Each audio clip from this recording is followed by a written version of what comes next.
SCA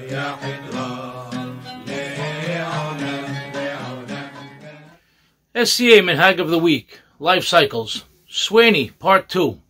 So, in the last episode, I spoke about the Swanee, and I brought up what the Swanee was in the old days. And so many people have sent in texts and emails and seen me on the street questioning me, what about the Swanee here in New York? How is it so different?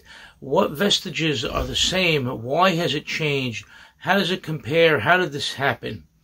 And I must tell you, the Swanee we have in New York is a mixture of different things that went on in Syria, and it became known as the Swanee in New York. As I said, the Swanee has to do with the trays with the mikveh, and the items that are on each tray.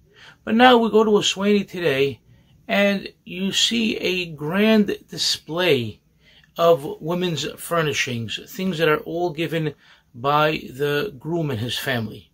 That's not something that ever existed in Syria.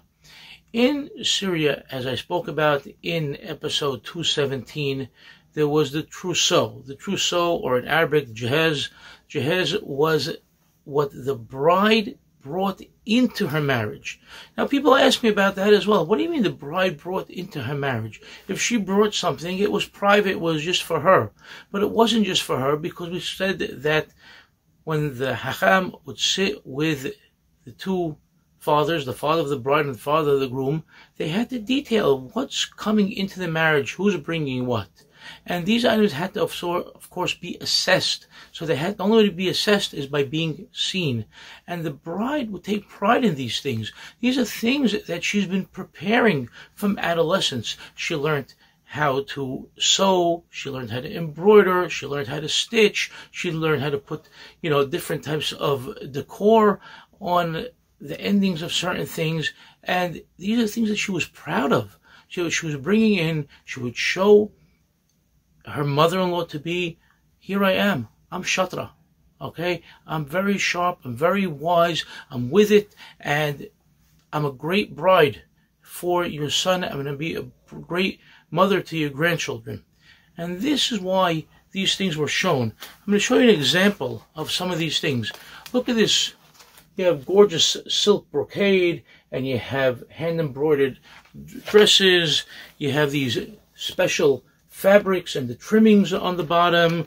You had all different types of silk and lace and cotton and linen embroidered pillowcases and things like that. These are all things that the bride would actually make herself. She didn't go to the store to buy them. She would make them, and she would display them with pride for her mother-in-law to see. So when the mother-in-law came with the Swanee, as I mentioned, a day or two before the wedding, the bride would have all this stuff on display for the mother-in-law to see. What we see today at our Swanee today is technically a mixture of the Swanee and the jehaz, but it all falls now under the guise of the groom has to buy all this for the bride, whereas in the past it was the bride bringing it into the marriage. And as far as a Swanee for a man, never existed. Even here in the United States, it's only something that's a number of decades old, but it doesn't go back to the early days, not to the 20s, not to the 30s, not to the 40s. It just didn't exist. So this is all something new.